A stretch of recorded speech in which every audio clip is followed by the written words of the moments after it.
Hi, I'm Sherlock. Welcome to my new mystery case. The November fog that had settled over London like a suffocating blanket showed no signs of lifting as the afternoon drew toward evening.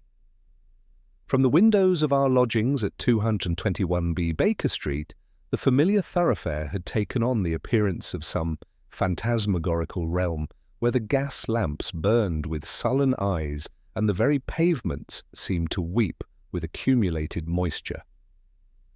I had just returned from a consultation in Harley Street when I discovered Holmes seated in his accustomed chair, wrapped in his violet dressing gown, his long fingers steepled beneath his chin in that attitude of profound contemplation which I had learned to associate with his most challenging intellectual pursuits. The comfortable domesticity of our sitting room, with its cheerful coal fire crackling in the grate and the familiar clutter of pipes, tobacco, and scientific apparatus, provided a welcome refuge from the oppressive atmosphere outside. Mrs. Hudson had laid out our afternoon tea, though Holmes appeared to have ignored it entirely, lost as he was in whatever problem currently occupied his remarkable mind. It was at this moment of peaceful reflection that the sharp sound of hurried footsteps upon the stairs announced an unexpected visitor. Before Mrs. Hudson could make the customary announcement, the door burst open to reveal the lean figure of Inspector Lestrade, his usually composed demeanour betraying signs of considerable agitation. "Forgive the intrusion, Mr. Holmes," he began, removing his hat and glancing apologetically toward our housekeeper, who had appeared at his elbow with an expression of mild disapproval. "But I fear we have encountered a case that defies all conventional explanation, and I find myself in urgent need of your particular expertise." Holmes opened his grey eyes and regarded the inspector with that mixture of courtesy and mild amusement that he reserved for the official representatives of Scotland Yard. "Inspector Lestrade," he said, his voice carrying that peculiar dryness which never failed to establish the proper hierarchy of intellect within our modest chambers. "Your precipitous arrival suggests either extraordinary hunger or extraordinary urgency. I trust it is the latter, as Mrs. Hudson's tea service is hardly adequate for unexpected guests." "Indeed, it is urgency, Mr. Holmes," Lestrade replied, accepting the chair that Holmes indicated with a gesture. "We have a death in Eaton Square that makes no sense to any rational mind, and if I may speak plainly, it has left both myself and my colleagues in a state of complete bewilderment." I poured coffee for our visitor, noting the tension in his normally steady hands as he accepted the cup. The inspector was not a man given to flights of fancy or dramatic exaggeration, and his obvious distress suggested a case of unusual complexity.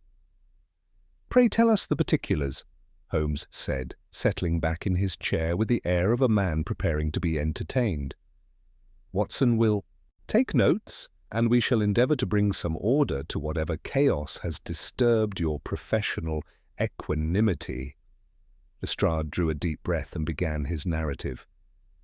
"The deceased is Mr. Lionel Vale, Member of Parliament for North Barset, and lately Under-Secretary at the Board of Trade, a gentleman of 38 years, known for making both friends and enemies in equal measure, particularly in matters of commercial policy. He was discovered this morning at approximately 6 o'clock by his valet Morton, in circumstances that I can only describe as utterly inexplicable." "The circumstances being?" Holmes prompted gently. "He was found standing upright in his study, Mr. Holmes. Standing as naturally as you or I might stand while reading a letter, yet stone dead for what the physician estimates to have been several hours." The domestic warmth of our sitting room seemed to diminish perceptibly at these words. I had witnessed many forms of death during my military service and subsequent medical practice, but the image conjured by Lestrade's description sent an involuntary chill through me. "Standing?" Holmes repeated thoughtfully. "I confess that present certain physiological challenges. Pray continue with your account, Inspector." The study is located on the ground floor at the rear of number 14 Eaton Square. Mr. Vale was known to work late into the evening, often using a standing desk positioned near the mantelpiece. According to his private secretary, Mr. Percival Lake, he left his employer there at approximately 11 o'clock the previous evening, writing correspondence at this very desk. The housemaid had prepared the room earlier, laying a coal fire that remained unlit. Holmes leaned forward slightly, his attention sharpening. And the discovery this morning?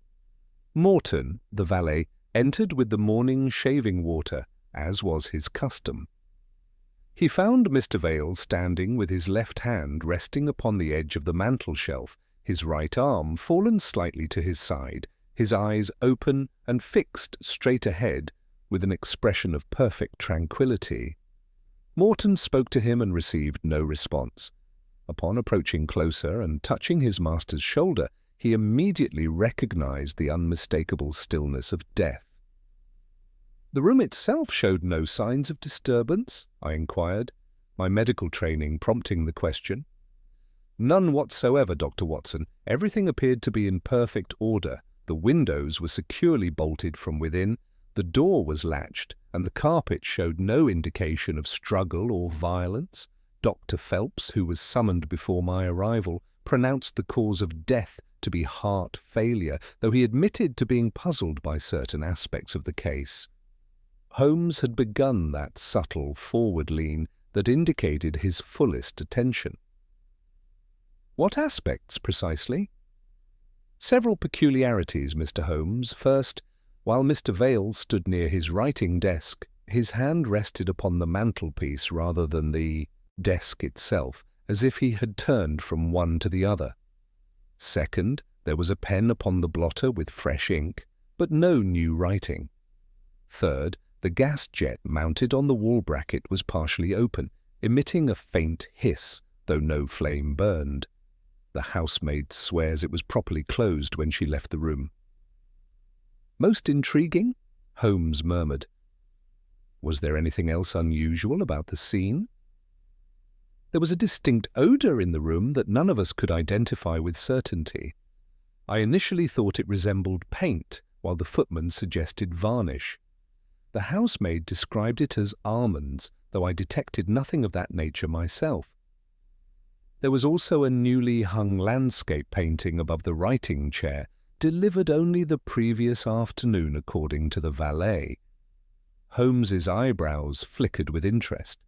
"And what of Mr. Vale's papers, his correspondence?" "That presents another puzzle. We found the remnants of a partially burned document in the fireplace, with only the letters Ha visible before the paper was consumed by flame. Mr. Lake claims no knowledge of any correspondent bearing such a name. Additionally, the safe in the study stood slightly ajar, though Lake insists this is due to a defective lock mechanism." "The household members?" Holmes inquired. "Mrs. Vale was in her chambers throughout the night, as was her sister, Miss Sylvia Hartley, who is currently visiting. Mr. Lake occupies a room on the upper floor. The domestic staff includes Morton, a footman, cook, housemaid, and a night porter who guards the square entrance.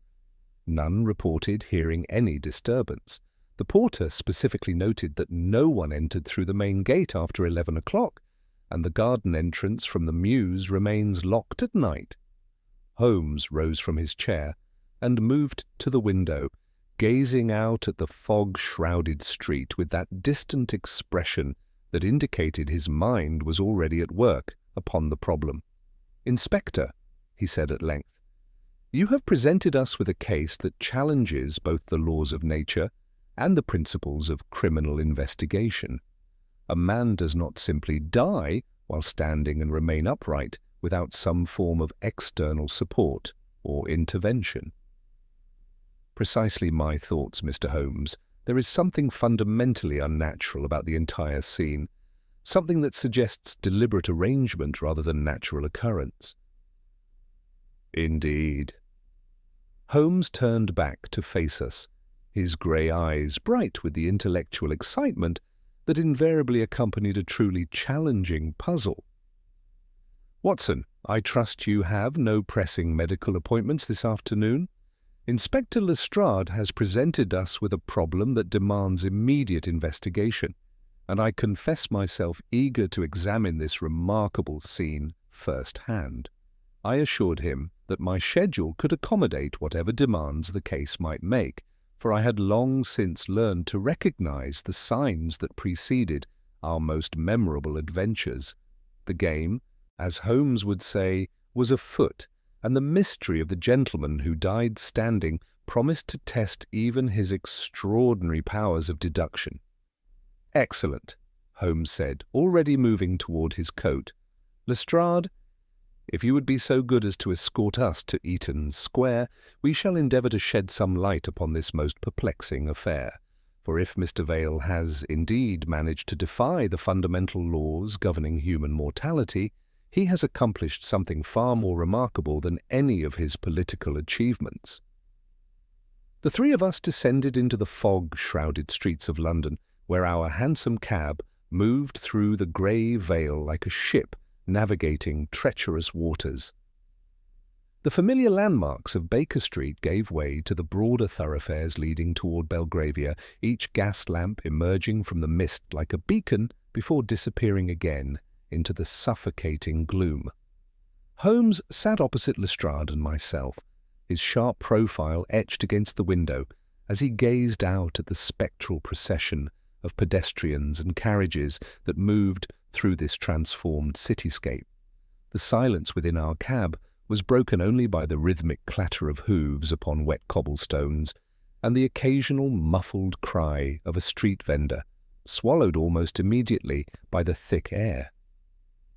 I observed Holmes with that mixture of professional curiosity and profound admiration that had marked our long partnership, knowing that even in this seemingly idle posture his extraordinary mind was already constructing and discarding theories with ruthless efficiency.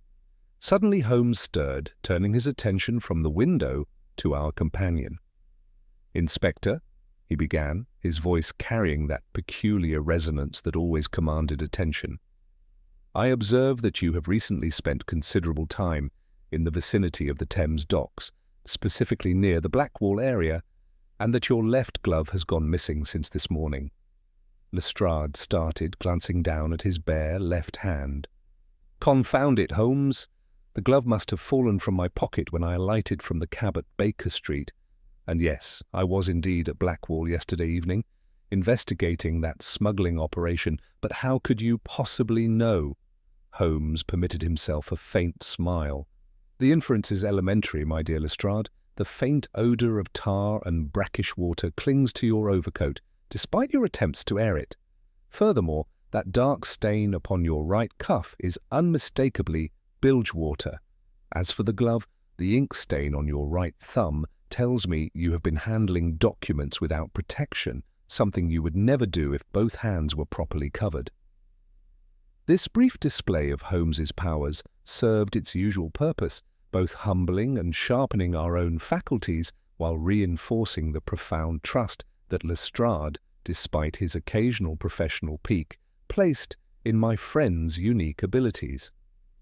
As our cab lurched around a corner, Holmes returned to the matter at hand.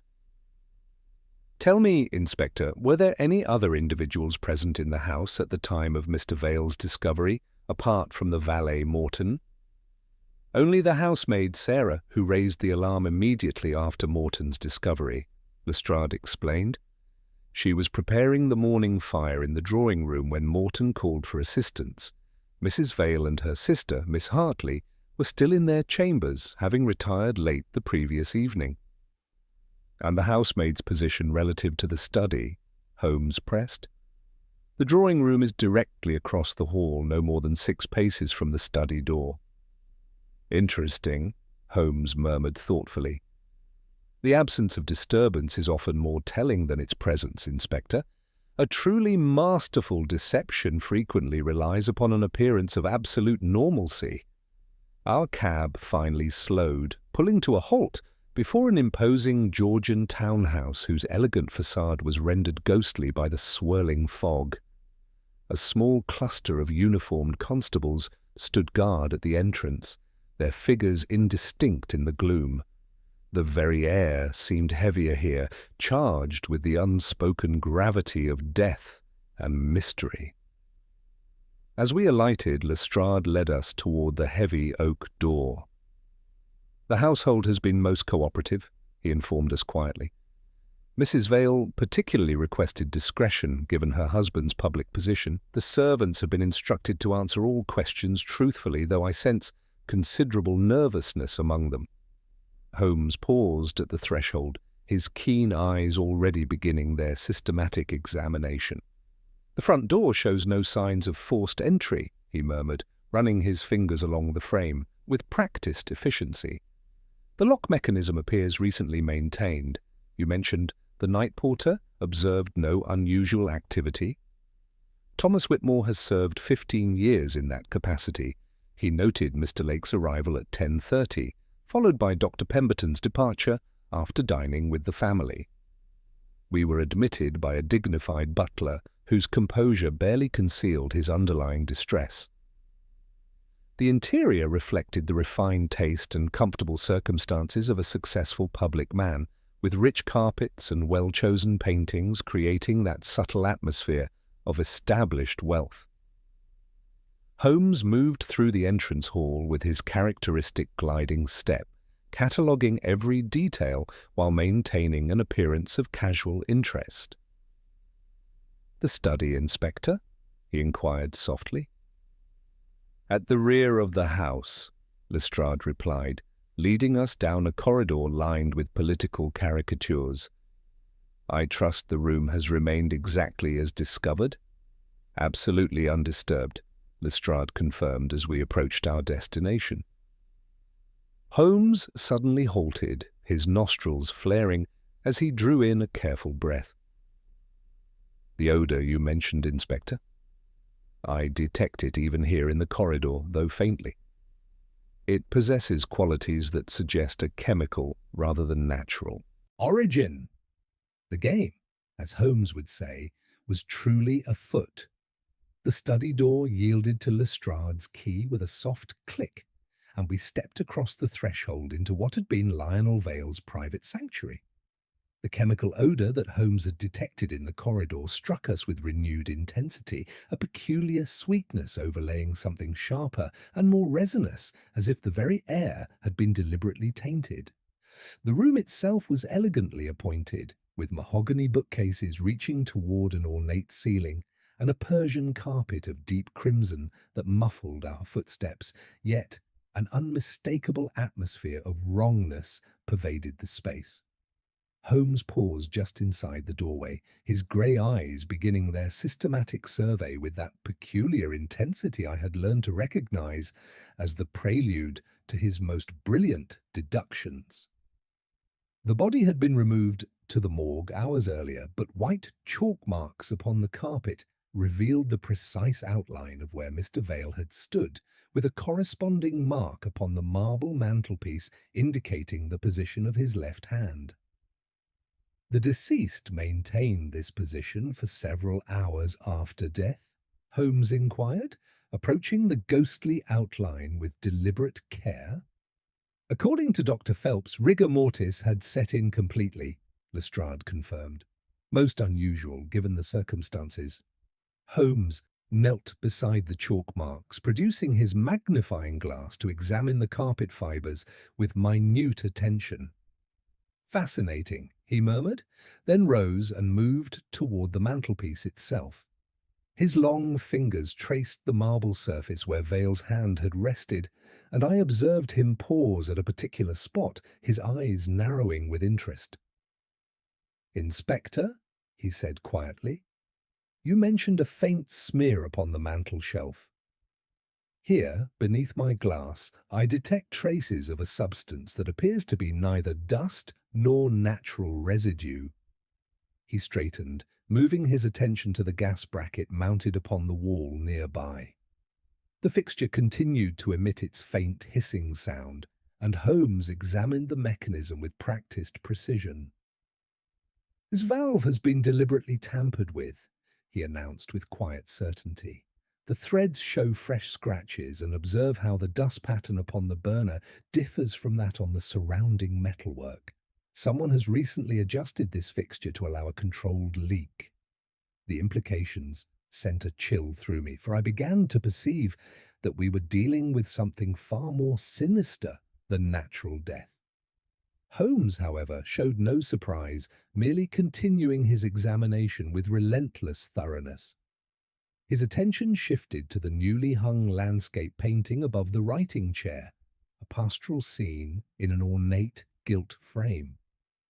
Small particles of gold leaf had fallen upon the chair beneath, and Holmes noted fresh nail holes in the wall where a previous frame had hung. "This painting was installed very recently," he observed, running his finger along the picture. "Wire?" "The wall shows clear evidence of hasty rehanging, and these gold flakes suggest the frame was not properly settled before mounting." Moving to the standing desk, Holmes examined the leather blotter, where an uncapped fountain pen lay beside several sheets of parliamentary correspondence. The topmost letter remained unfinished, its elegant script interrupted mid-sentence. "I have reason to believe that the matter we discussed," Holmes read aloud. The sentence breaks off abruptly, suggesting sudden interruption rather than natural conclusion. He then approached the fireplace where the remnants of burned paper lay scattered among cold ashes. Using tweezers from his pocket case, he carefully extracted several charred fragments, holding them to the light. "The paper quality suggests official correspondence," he noted, "and these edges indicate deliberate burning. The visible letters Ha may prove significant, though I suspect there is more to be gleaned from these remains." Finally, Holmes examined the safe built into the wall beside a bookcase, its door standing slightly ajar. He studied the lock mechanism without touching it, then knelt to observe faint scuff marks upon the floor, leading from the safe toward the desk. "A defective lock, you said?" Holmes murmured, though his tone suggested considerable skepticism.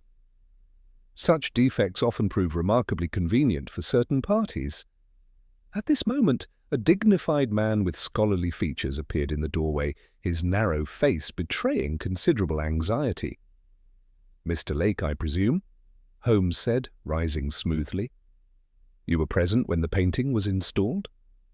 "Indeed, Mr. Holmes," the secretary replied, his voice tight with strain. The workmen from Harridge and Company seemed competent enough, though Mr. Vale grew impatient with their methods. Holmes nodded thoughtfully, then turned back to survey the room as a whole.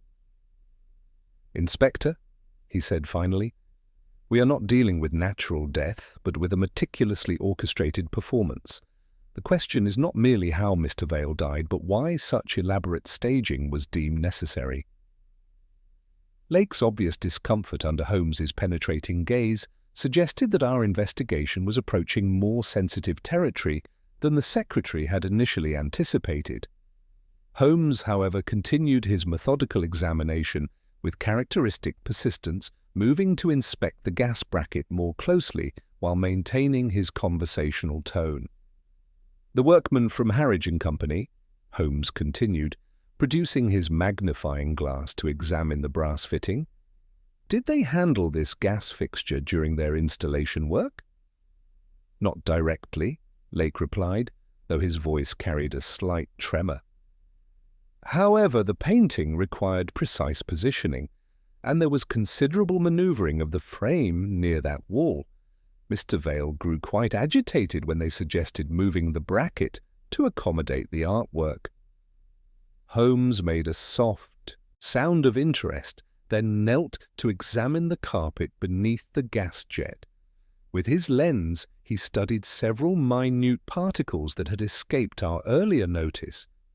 "Inspector," he said quietly, "observe these tiny flakes embedded in the carpet fibers. They appear to be dried paint or varnish, yet they possess an unusual crystalline quality." Rising, Holmes moved to the writing desk and lifted the fountain pen once more, this time examining the barrel with particular attention. "Mr. Lake, you mentioned that Mr. Vale was completing correspondence when you left him. Was this his customary pen?" "Indeed, Mr. Holmes, he was quite particular about his writing instruments. That pen was a gift from his constituents and rarely left this desk." "Yet I observe a faint discoloration near the nib," Holmes murmured, touching the pen tip to a scrap of paper. "Most curious. The ink appears to have been contaminated with some foreign substance." At this moment, Lake's composure began to show signs of strain, and he cleared his throat nervously.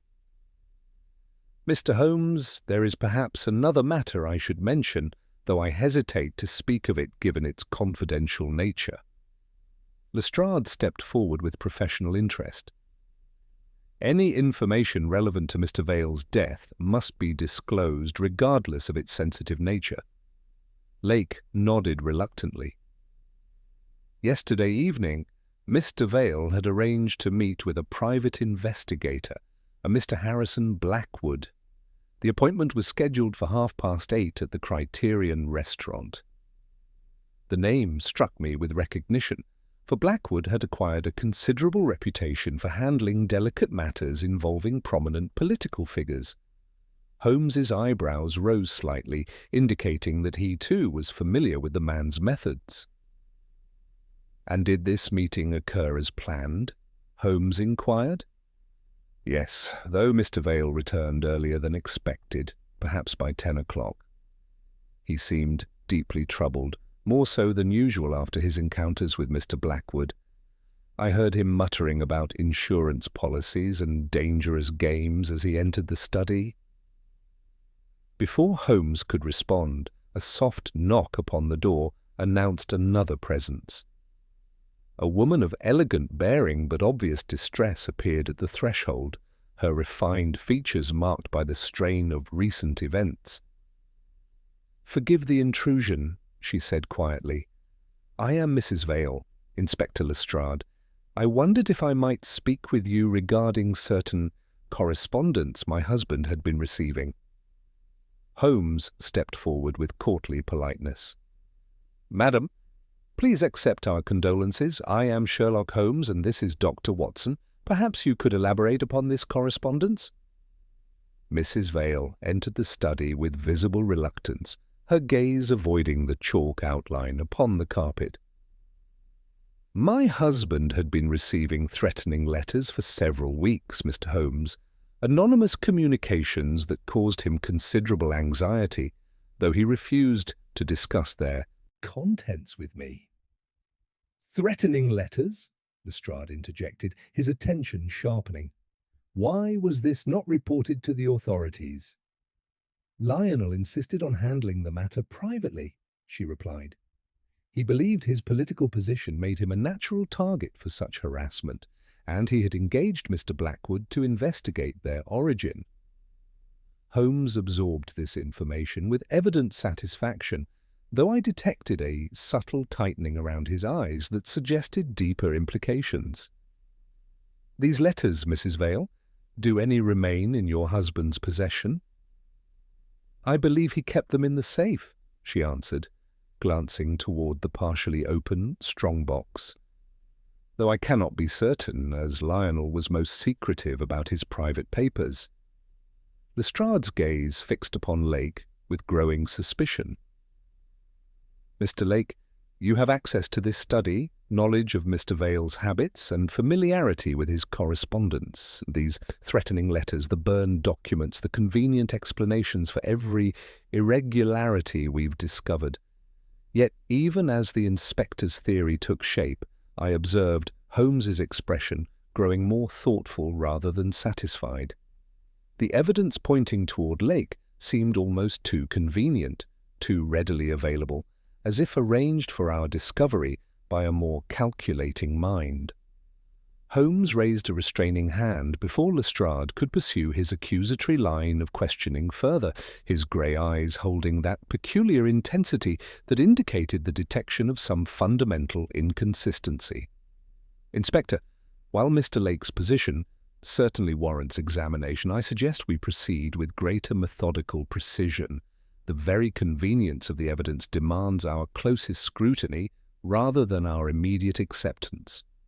Moving to the partially opened safe, Holmes knelt and examined the lock mechanism with his magnifying glass, his long fingers tracing the metal surfaces with practiced delicacy.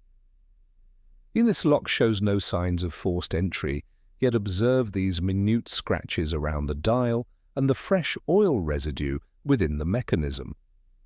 Someone with intimate knowledge of its operation has accessed this safe within the past day, possibly hours." He reached into the strongbox and withdrew a bundle of letters tied with red ribbon, examining each envelope with meticulous care. The threatening communications proved to be crude affairs, composed of newspaper clippings pasted onto cheap paper, yet Holmes's expression grew increasingly thoughtful as he studied them. "Most curious," he murmured, holding one letter to the light. "The penmanship of the addressing is remarkably consistent across all these missives, suggesting a single author. Yet the phrasing lacks the specific venom one might expect from genuine grievance. These read almost like templates, Inspector, manufactured threats rather than authentic expressions of malice." Next, Holmes extracted a leather-bound ledger, its pages filled with investment records and financial notations.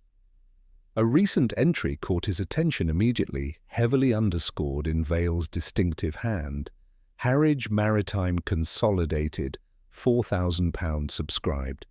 The name resonated with significance, connecting to both the painting installation and the mysterious odours that continued to permeate the study.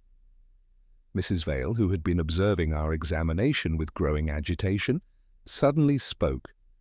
"Mr. Holmes, I must confess that my husband's behaviour had grown increasingly secretive over the past month. He began working at unusual hours, receiving visitors at odd times and conducting whispered telephone conversations that ceased whenever I approached."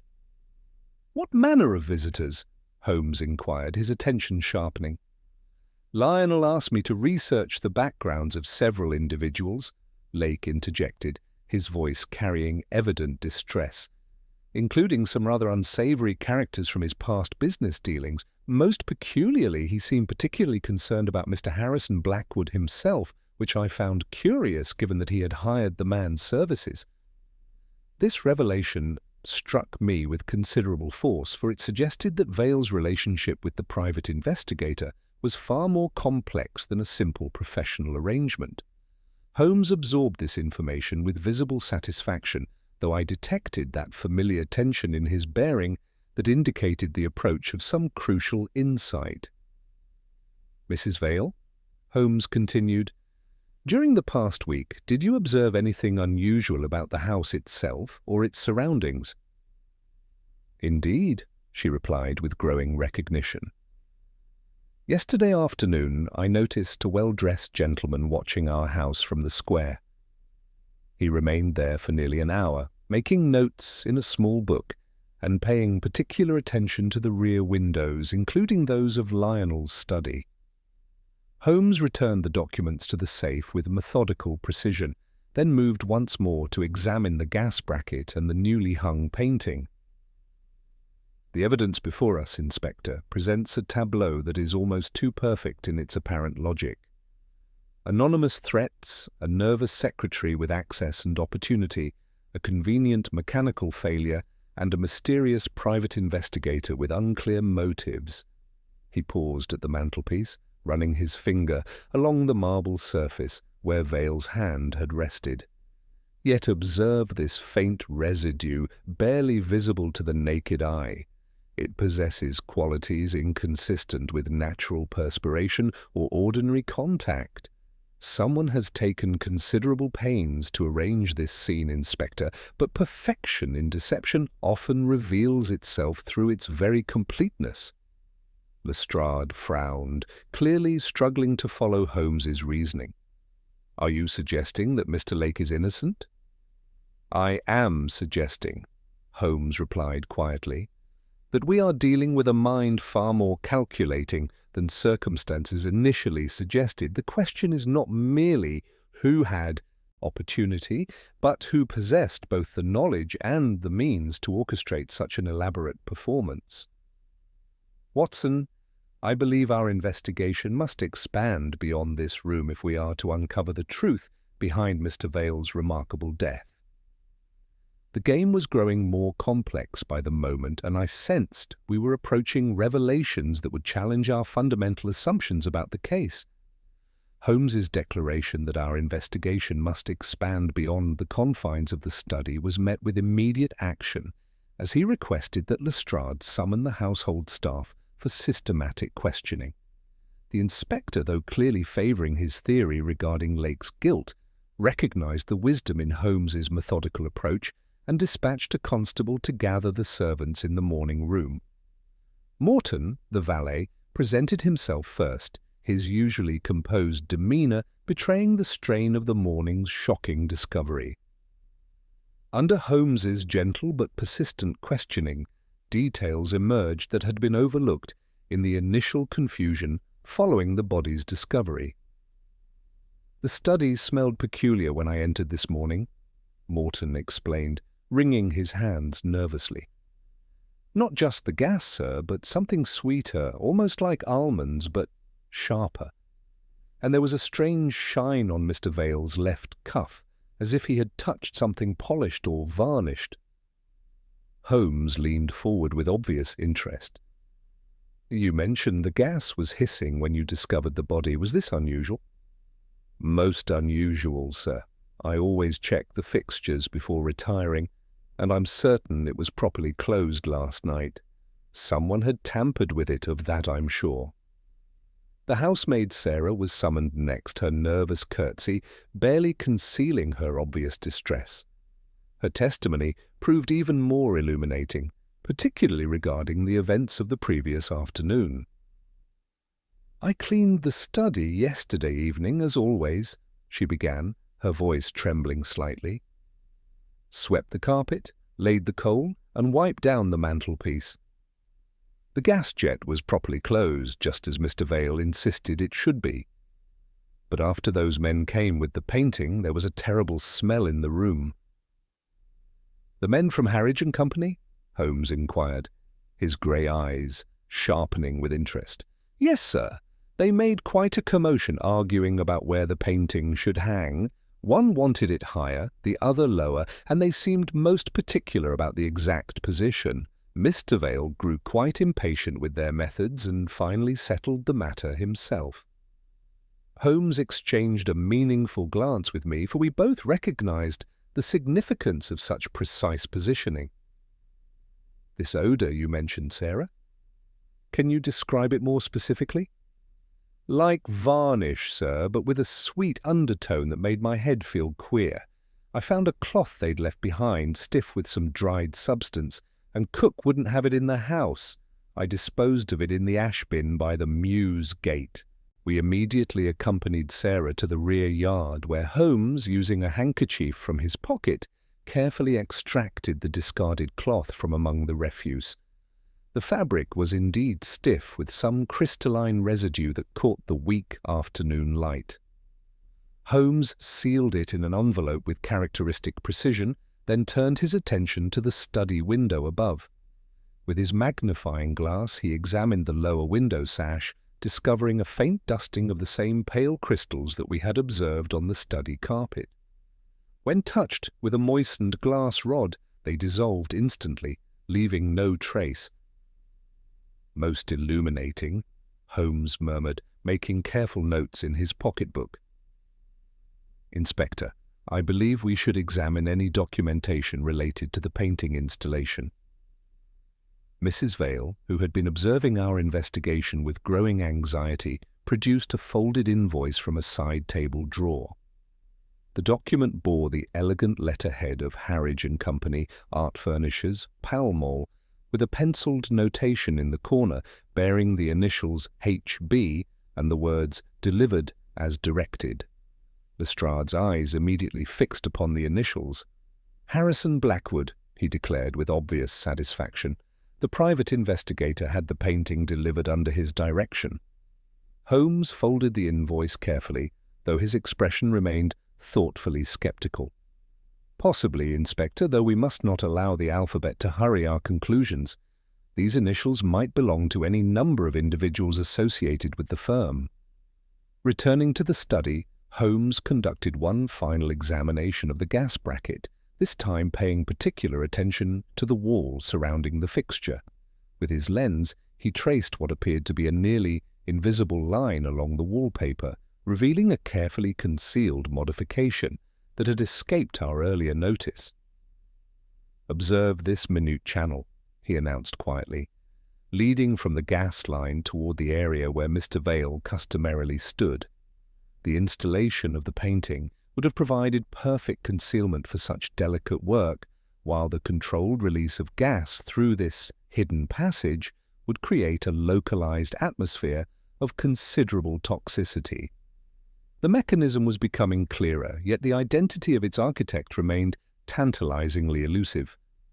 Holmes placed a constable at the study door with strict instructions that nothing should be disturbed, then turned to address our small assembly.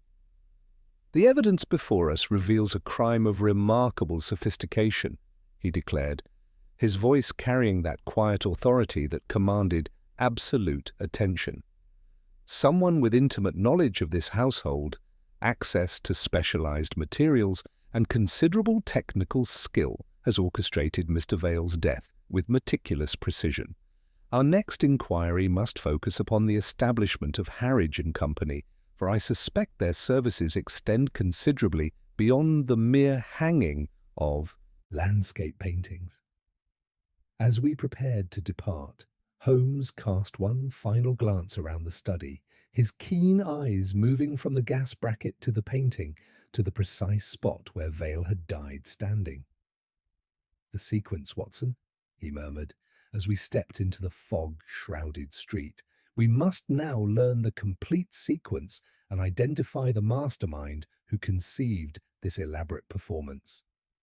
The game was indeed afoot, and I sensed we were approaching revelations that would test even Holmes's extraordinary powers of deduction. Our hansom cab emerged from the fog-shrouded streets of Belgravia into the broader thoroughfares leading toward Pall Mall, where the gas lamps burned with greater regularity and the pavements showed signs of more frequent maintenance. Holmes maintained his characteristic silence during the journey, his grey eyes fixed upon the envelope containing the crystalline residue, occasionally holding it to the weak afternoon light that filtered through the cab's windows. "The precision required for this crime grows more remarkable with each discovery," he observed quietly. "Consider, Watson, that our perpetrator needed not only intimate knowledge of Vale's habits and household routines, but also access to specialized chemical compounds and the technical expertise to modify gas fixtures without detection.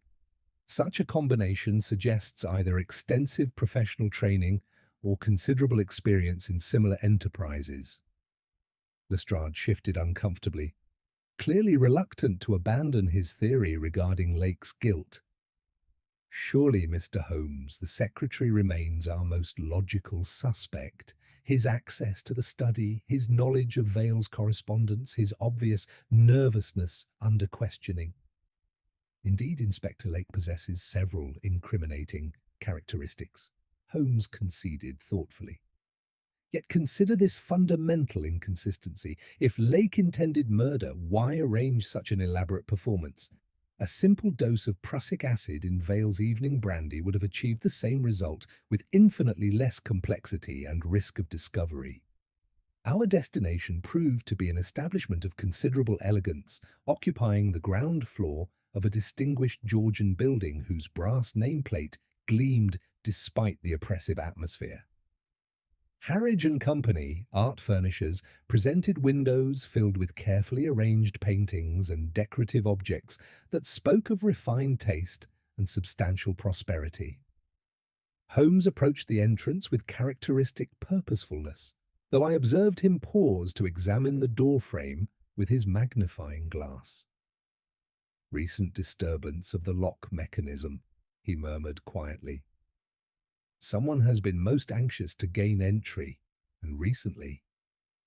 The interior revealed a showroom of exceptional refinement, with paintings arranged according to artistic period and decorative objects displayed with museum-like precision.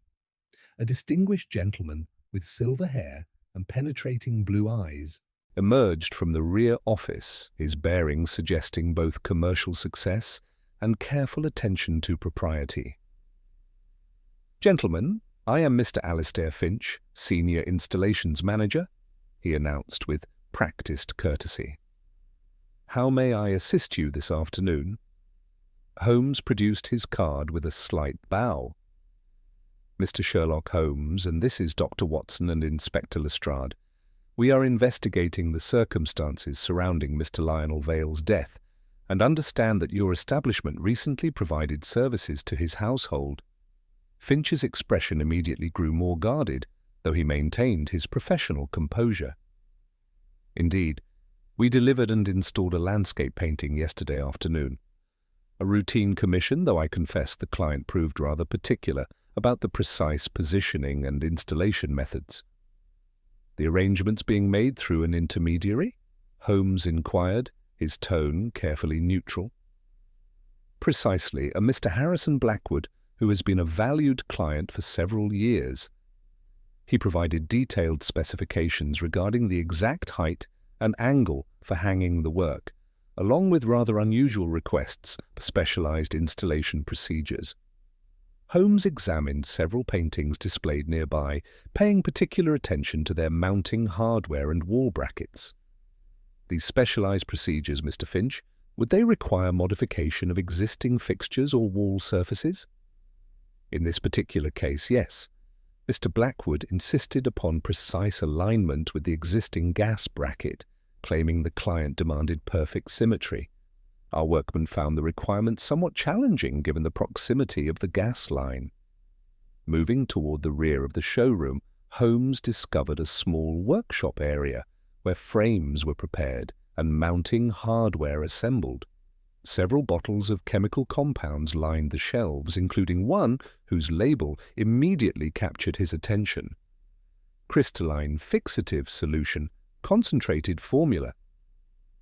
"This particular compound," Holmes said, indicating the bottle. "What are its customary applications?" Finch approached with evident reluctance. "It's used for preserving certain artwork installations, though it requires careful handling due to its volatile nature. Mr. Blackwood specifically requested a quantity for the Vale commission, claiming it would ensure proper adhesion in the challenging atmospheric conditions of London." Holmes carefully examined the bottle, noting that its contents had been recently disturbed and that faint crystalline residue clung to the glass neck. The substance appeared identical to the particles we had discovered in Vale's study. "Mr. Blackwood's payment arrangements," Holmes continued. "Most unusual, actually. He insisted upon cash payment, requested no written receipt, and asked that all records of the transaction be kept strictly confidential. He claimed the client valued absolute discretion in all business matters." At this moment, a young apprentice emerged from the workshop, his face bearing obvious anxiety. "Mr. Finch," he began hesitantly, "that gentleman who came this morning asking detailed questions about yesterday's delivery. He seemed most insistent about examining our tools and installation materials." Holmes's attention sharpened immediately. "This gentleman, can you describe him?" "Well-dressed, sir, with dark hair and a distinctive scar along his left jaw. He claimed to represent an insurance company and showed proper credentials, though something about his manner seemed rather urgent, almost desperate." Finch's face paled perceptibly at this description. "That was certainly not Mr. Blackwood," he declared with growing alarm. "The man I dealt with was considerably older, with grey hair and no facial scarring whatsoever." The implications struck us with considerable force, We were clearly dealing with multiple parties, each pursuing their own agenda, and the web of deception surrounding Vale's death was far more intricate than our initial investigation had suggested. Holmes turned to address us with that quiet intensity that preceded his most significant revelations. "Gentlemen, we are not investigating a simple murder, but rather a carefully orchestrated performance involving several actors, each playing their designated role in someone else's elaborate design. The question now becomes whether we are pursuing the true architect of this scheme or merely additional players in a drama whose full scope we have yet to comprehend." The revelation that an unknown individual had been making urgent inquiries about the painting installation sent Holmes into immediate action, his grey eyes sharpening with that familiar intensity that preceded his most decisive moves. He thanked Mr. Finch with characteristic courtesy, while securing a promise that any further inquiries would be reported immediately to Baker Street. "Inspector," Holmes declared as we emerged onto the fog-shrouded pavements of Pall Mall, "I require you to make immediate contact with every major insurance house in London. A gentleman with a distinctive facial scar asking detailed questions about art installations and chemical compounds should prove readily traceable. His urgency suggests either genuine professional interest or something far more sinister." Lestrade nodded with renewed purpose, clearly energized by this concrete line of inquiry. As the inspector departed to pursue his investigations, Holmes turned to me with that expression of focused determination that indicated our own path forward. "Watson, we must now locate Mr. Harrison Blackwood himself. His role in this affair grows more mysterious with each revelation, and his conspicuous absence from our investigation demands immediate attention.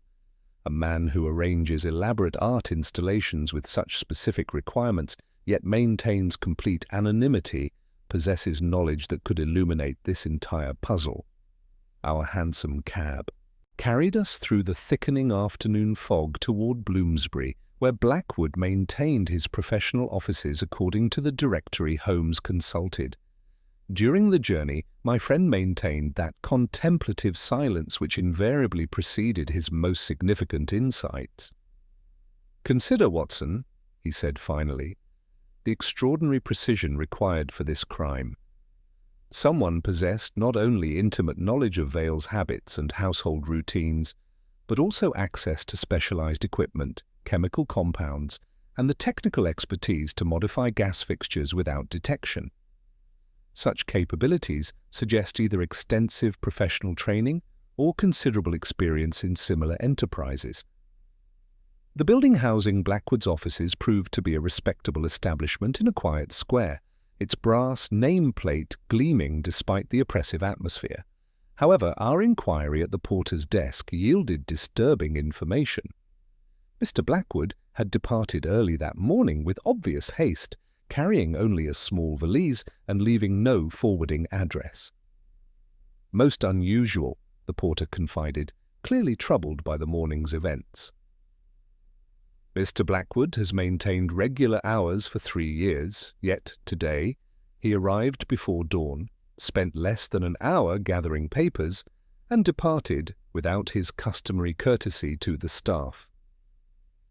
Holmes examined the visitor's book with his magnifying glass, noting several recent entries that had been partially obscured by ink blots. "Someone has been most anxious to conceal the identity of recent callers," he observed quietly. "Watson, observe these deliberate stains. They suggest systematic effort to eliminate evidence of specific appointments." We ascended to Blackwood's offices, where the porter's master key revealed chambers that bore unmistakable signs of hasty departure. Papers lay scattered across the desk, filing cabinets stood partially open, and a faint odor lingered in the air that reminded me uncomfortably of the chemical traces we had detected at Vale's study.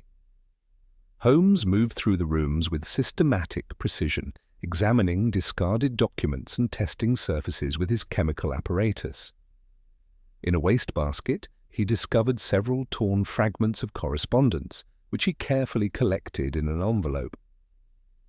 "Most illuminating," he murmured, studying one partially legible fragment through his lens.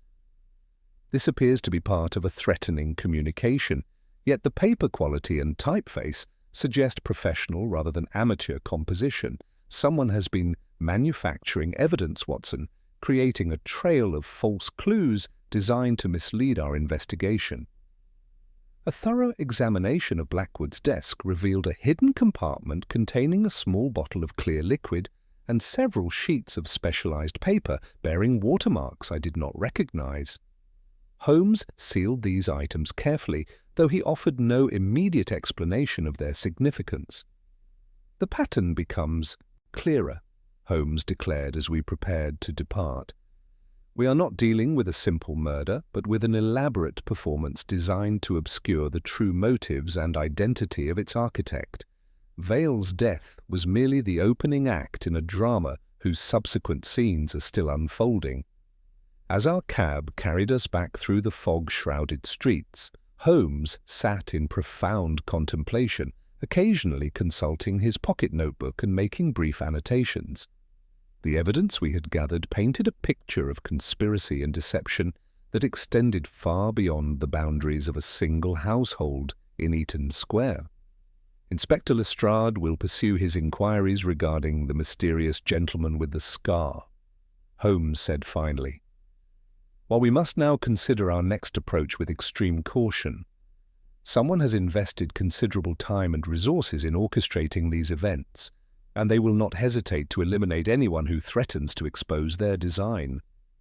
The game had indeed grown more complex, and I sensed that we were approaching the most dangerous phase of our investigation, where one false step might prove fatal to more than our professional reputations. Our return to Baker Street was interrupted by Mrs. Hudson's hurried ascent of the stairs, her usual composure replaced by obvious agitation, as she carried a blue telegram envelope. Holmes tore it open with characteristic efficiency, his grey eyes scanning the brief message before his expression hardened with professional concern. "From Lestrade," he announced curtly. "Second incident at Eaton Square. Safe rifled. Constable overpowered. Papers stolen. Our immediate presence required." While Holmes gathered his analytical apparatus, I observed him carefully arranging the evidence we had collected from Blackwood's office, particularly the torn correspondence fragments and the mysterious bottle of clear liquid. His methodical precision suggested that these items held significance beyond their apparent value. "Watson," he said as we prepared to depart, "observe how our adversary's strategy evolves. The elaborate staging of Vale's death served its purpose, but now urgency compels more direct action. Someone requires those missing papers desperately enough to risk exposure through burglary." Our hansom cab carried us once more through the fog-shrouded streets toward Belgravia, where we found the Vale household in considerable turmoil.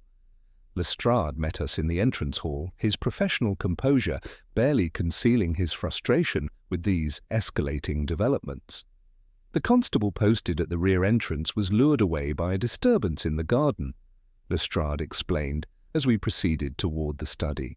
Before he could investigate properly, he was struck from behind and rendered unconscious. When he recovered, the study's safe stood open and Mr. Lake was discovered bleeding from a head wound. The study bore fresh evidence of hasty searching, with papers scattered across the carpet and drawers pulled from their positions. Holmes immediately approached the violated safe, examining the lock mechanism with his magnifying glass, while noting the absence of forced entry marks. "Professional work," he observed quietly. Someone possessed intimate knowledge of the combination or had observed its operation previously. "Inspector, what specific items were taken?" According to Mrs. Vale, a sealed envelope marked maritime policies and several documents related to investment schemes, Lestrade replied. "Lake believes additional correspondence may be missing, though his injury prevents accurate assessment." Holmes knelt beside the window, which stood partially raised, discovering traces of tar and hemp fibre upon the sill that suggested maritime origins. "Our intruder possesses knowledge of shipping operations," he murmured, collecting samples with his tweezers. The precision of this entry indicates familiarity with the household's routines and security arrangements. At this moment, a soft knock announced the arrival of a distinguished gentleman whose anxious demeanour immediately captured our attention. Dr. Marcus Pemberton, as he introduced himself, bore the unmistakable marks of prolonged fear and sleepless vigilance. "Mr. Holmes," he began without preamble, "I dined with Lionel Vale on the evening of his death, and I believe his murder stems from discoveries he made regarding fraudulent investment schemes. Since his death I have been followed, my room searched, and threatening messages delivered to my club." Holmes gestured toward a chair, while I prepared brandy for our obviously distressed visitor. "Dr. Pemberton, please relate the specific nature of Vale's discoveries and their connection to his death." Vale had uncovered evidence that Harwich Maritime Consolidated was entirely fictitious, Pemberton explained, accepting the brandy gratefully. Forged shipping manifests, falsified port records, correspondence with non-existent commercial entities. The scheme defrauded investors of substantial sums while involving several prominent political figures. The revelation connected immediately to our previous discoveries, explaining both the maritime references in Vale's papers and the sophisticated nature of his elimination. Holmes leaned forward with obvious interest as the larger conspiracy began to take shape. "Vale planned to expose this fraud within the week," Pemberton continued, "despite knowing such action would destroy careers and expose him to retaliation. He had grown suspicious of Harrison Blackwood, believing the investigator had been compromised and was reporting progress to unknown parties." Holmes rose and began his characteristic pacing, his mind clearly processing these revelations alongside our accumulated evidence. "Dr. Pemberton, your information provides the crucial context we required. However, your safety demands immediate attention. I suggest you take lodgings under an assumed name while we complete our investigation." As Pemberton departed with our assurances of protection, Holmes turned to me with that expression of grim determination that preceded his most dangerous undertakings. "Watson, we now face an organization capable of systematic fraud, political corruption, and elimination of inconvenient witnesses. The game has become deadly serious, and our next moves must be calculated with extreme precision." Holmes wasted no time following Dr. Pemberton's departure, immediately turning his attention to the mysterious bottle we had retrieved from Blackwood's office. With characteristic precision, he uncorked the container and held a moistened slip of litmus paper above its mouth. The faint, acrid sweetness that rose from within caused me to recoil instinctively, while Holmes's nostrils flared with recognition. "Observe, Watson," he murmured, his grey eyes bright with intellectual satisfaction. "A compound that in the presence of warmth and moisture produces vapours of extraordinary toxicity. Note the almond-like odour that lingers and the crystalline residue that dissolves at the merest touch of moisture. Our unknown chemist has married his deadly art to the gasman's craft with remarkable ingenuity." He replaced the stopper carefully and sealed the testing paper in an envelope. "The method becomes clear now. This crystalline fixative solution serves a dual purpose, both as a contact poison and as a rapidly hardening adhesive. The gas jet, deliberately tampered with by our art installers, released minute quantities of the vaporized compound into the study's atmosphere. When Vale leaned against the mantel shelf, his hand came into contact with residue that had been carefully applied to that precise spot during the painting installation. The diabolical cleverness of the scheme sent a chill through me. The warmth of his skin activated the adhesive properties, literally binding him to the mantelpiece while the lingering vapours were inhaled, causing the heart failure that Dr. Phelps observed. A murder designed to appear as natural death, yet leaving him standing in that ghastly tableau. Precisely, Holmes confirmed, already gathering his coat and analytical equipment. We return to Eaton's Square immediately, Watson. If our adversaries have rifled one safe seeking those maritime documents, they must believe additional evidence exists. We shall oblige them with a most convincing phantom. Our second journey to the Vale household found the fog thickening into an impenetrable shroud that muffled all sound and transformed familiar landmarks into ghostly approximations. Mrs. Vale received us with that strained dignity peculiar to those thrust from private grief into public scandal, granting Holmes permission for what he termed a small deception in service of justice. "Your husband took precautions of which you may not have been fully aware," Holmes explained gently. "We shall tonight give the impression that those precautions were more extensive still, and that certain crucial documents remain within your household's protection." Holmes transformed the study with quiet efficiency, installing a length of bell wire that ran from the safe's inner compartment to a small handbell concealed behind the bookcase. He arranged a sheaf of blank papers in a stout envelope marked in Vale's handwriting as Maritime Policies, Confidential, positioning it prominently within the safe with one corner temptingly visible. The window sash was adjusted to the precise height corresponding to the tar smears Holmes had discovered earlier, while the curtains were drawn to create a narrow gap that would allow observation from the garden. Lestrade and I took concealed positions behind the screen near the bookcase, while Holmes vanished so completely that I might have sworn he had departed, save for the occasional glimpse of a cabman's silhouette moving through the fog-shrouded square.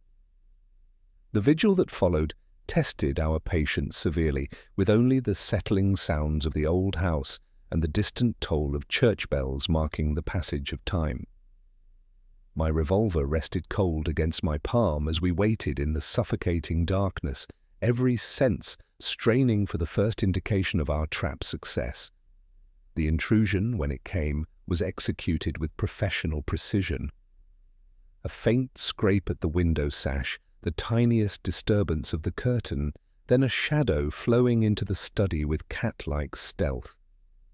The intruder wore rubber-soled shoes and moved with the confidence of long practice, his lean figure bearing the distinctive facial scar that had been described at Harridge & Company. He approached the safe with a curved tool that whispered, rather than clicked, within the lock mechanism, working with the expertise of a master craftsman. When the envelope shifted within the strong box, the concealed bell murmured its muffled warning, and Lestrade moved like a released spring. Our quarry spun with serpentine speed, hurling a glass ampule to the floor, where it shattered with a brittle pop.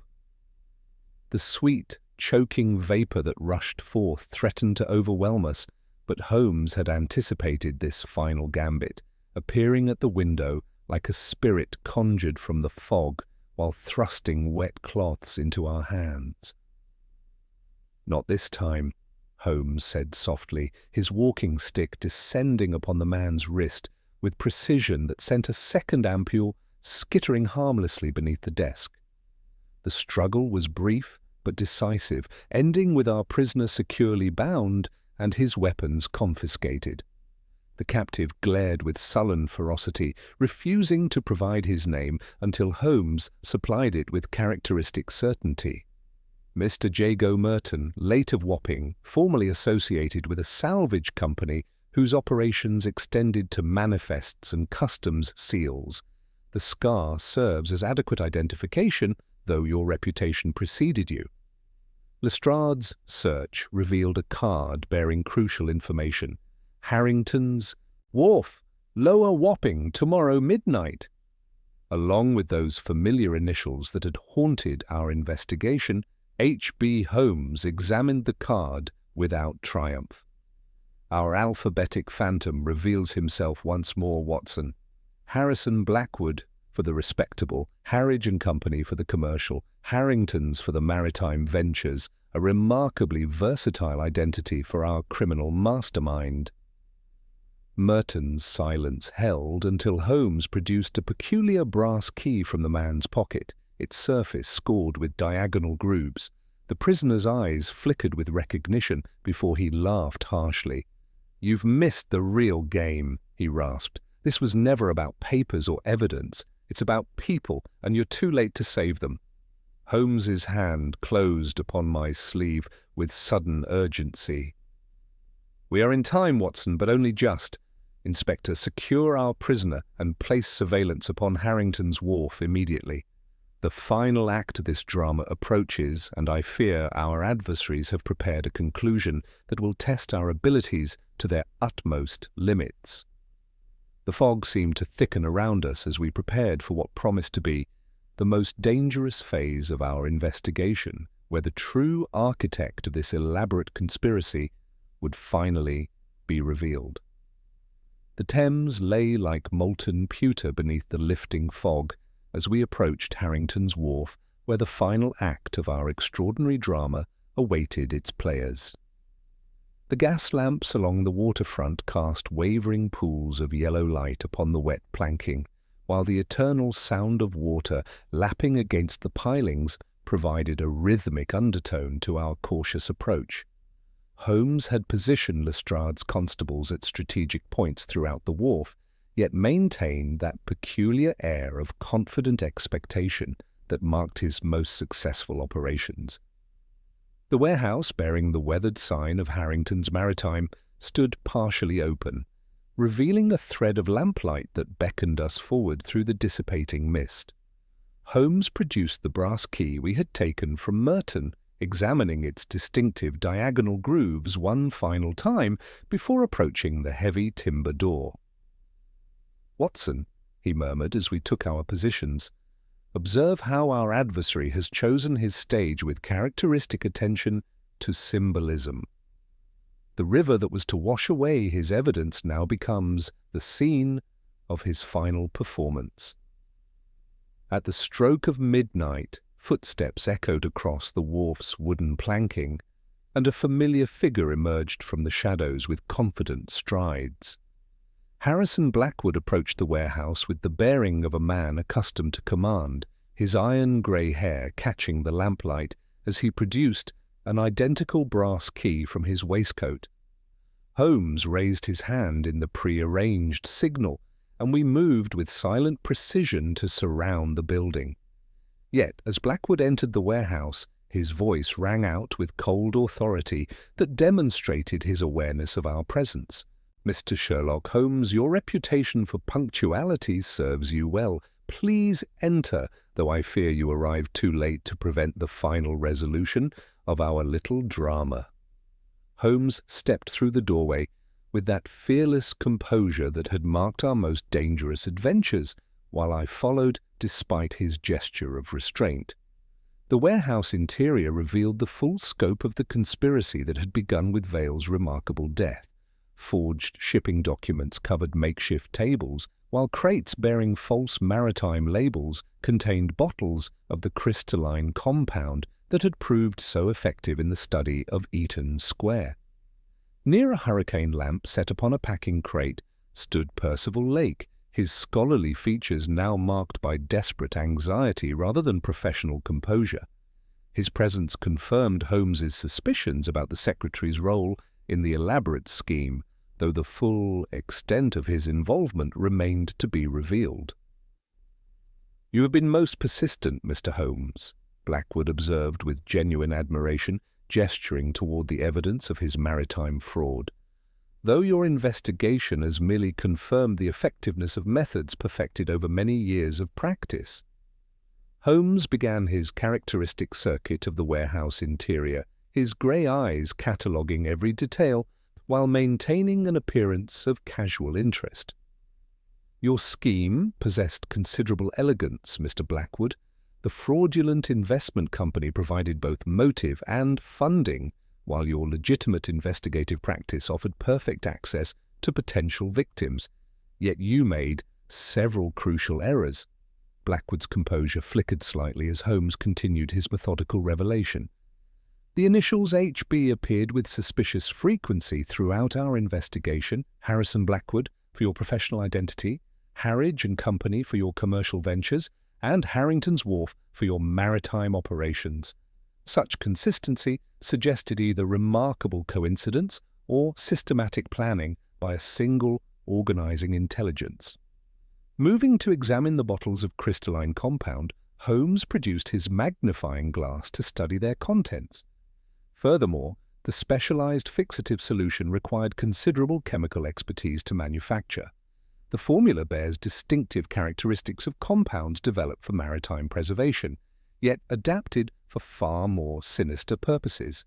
Only 3 laboratories in London possess the equipment necessary for such synthesis, and their records reveal purchases made under your various commercial identities.